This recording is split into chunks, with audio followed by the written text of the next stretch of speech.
beaucoup, Madame Cadoret. Monsieur Collin, à vous la parole, je vous en prie.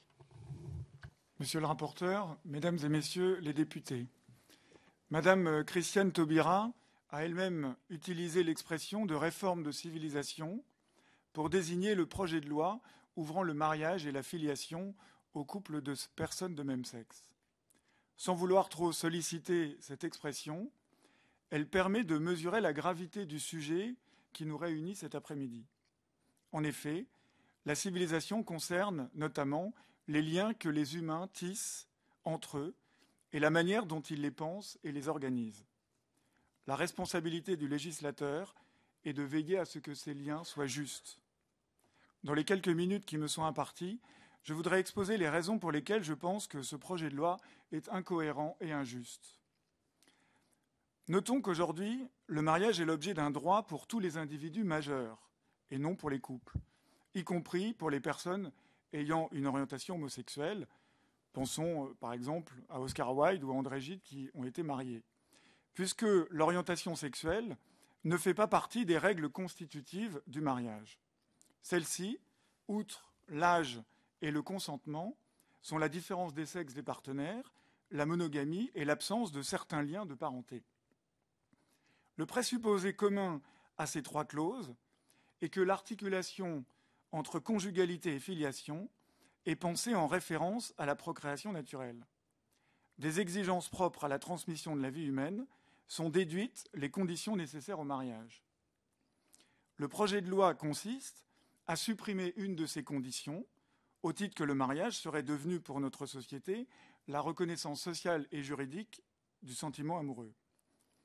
La neutralisation de la différence des sexes dans le mariage entraîne ipso facto sa neutralisation dans la filiation. Jusqu'à aujourd'hui, la représentation de la filiation avait pour ancrage l'union féconde de l'homme et de la femme dont est issu l'enfant. Soulignons que cette référence demeure opératoire pour organiser l'adoption et la procréation médicalement assistée, comme Mme Cadoret vient de le rappeler. L'ouverture du mariage aux couples de personnes de même sexe ne permet plus, bien sûr, de penser la filiation selon un tel ancrage. Que va-t-on dès lors lui substituer ? La volonté humaine. En effet, la volonté explicitement déclarée d'établir un lien de filiation avec un enfant suffira, et ce, même en l'absence de toute analogie avec la procréation naturelle. Mais alors, pourquoi maintenir les autres clauses qui manifestent que ce projet de loi reste enfermé dans un mimétisme avec le système antérieur, celui du couple homme-femme qui progresse par l'union sexuelle? Comme le dit Sylviane Kaczynski, si l'on rompt avec le modèle naturel de la procréation, c'est-à-dire celui qui engage deux personnes sexuellement différentes, il n'y a en effet aucune raison de s'arrêter à deux parents. Si par hypothèse les parents peuvent avoir le même sexe, la structure du couple n'a plus de nécessité. Si ces hypothèses défient le bon sens, c'est qu'il est difficile de ne pas supposer un étayage de l'institution sur la nature. La famille a toujours privilégié le couple parental mixte parce qu'elle s'est inspirée du couple parental naturel. Fin de la citation. Dès lors que la volonté devient la référence ultime d'une décision, on se situe dans un système autoréférentiel. Le critère d'évaluation de la volonté est la volonté elle-même. Au regard de la logique du seul consentement, au nom de quoi l'État peut-il interdire que 3 ou 4 adultes s'unissent pour la vie, s'ils le veulent, et élaborent ensemble un projet parental? Au nom même du principe qu'il valide, on peut donc affirmer que ce projet de loi demeure polyphobe, néologisme qu'on peut inventer, embarqué dans une logique. Il pose une limite qui ne peut apparaître qu'arbitraire. Marcella Yacoub et Jacques Derrida ne sont-ils pas plus conséquents en réclamant l'abolition du mariage civil et son remplacement par un contrat de vie commune à N partenaires? À moins qu'une telle résistance au déploiement logique des conséquences d'un tel principe ne manifeste une sourde inquiétude malgré tout. Celle que le droit de la famille, sous l'empire de la volonté, déstabilise les liens humains et ne suscite toujours plus de souffrance et d'injustice. En effet, plus on fonde les liens sur la seule volonté, plus on crée des occasions de conflits irréductibles, car manquant de critères autre que la volonté. Pourquoi refuser ce que l'on peut nommer une dérégulation du mariage, si ce n'est au nom du droit des enfants susceptibles de naître dans un tel cadre juridique?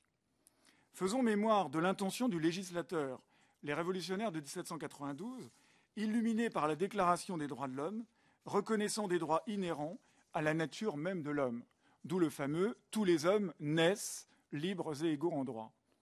Œuvre de la raison qui cherche à discerner le juste et non simplement d'une volonté qui s'impose.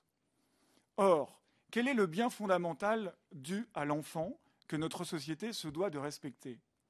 Vivre dans la continuité de la double origine dont il est issu. Je dis bien issu et non pas élevé. La sexuation concerne toute la personne masculine ou féminine, père ou mère. Elle n'est pas une propriété du seul corps, réduit à un simple substrat biologique, comme certaines formules condescendantes veulent le faire croire. Je pense notamment à Irène Théry qui parle de conception bouchère de la filiation. Au nom de quoi peut-on justifier que certains enfants soient a priori privés soit de leur père, soit de leur mère? Tout cela n'a rien à voir avec les situations de fait actuelles, résultat d'itinéraires de vie, parfois douloureux, ou de détournement des procédures existantes. Le rôle du législateur est d'être le garant des droits des plus vulnérables, de ceux auxquels on ne demande pas leur consentement. Veillons que par hantise d'un paternalisme d'État, sa soi-disant neutralité éthique ne débouche sur un mensonge d'État et une dérégulation engendrant toujours plus de précarité sociale. L'État a-t-il à se mettre au service de ce que Marcel Gauchet nomme l'individu total? Ou bien a-t-il à assumer son rôle de tiers? Pour ce faire, il est illusoire de penser que l'État peut être, par la seule efficience de sa volonté, la source des institutions réglant les liens humains. La grandeur d'un État de droit, digne de ce nom, est de s'adosser au droit naturel de la personne. Nous venons de voir que ce texte incohérent est animé par une logique de contractualisation et de dérégulation de la vie familiale. Ainsi, une telle loi va accentuer la société liquide, expression du sociologue britannique Zygmunt Bauman, pour désigner une société dans laquelle les liens humains étant de plus en plus soumis à la seule volonté velléitaire, les personnes éprouvent toujours plus leur fragilité et leur précarité. Je vous remercie. Merci.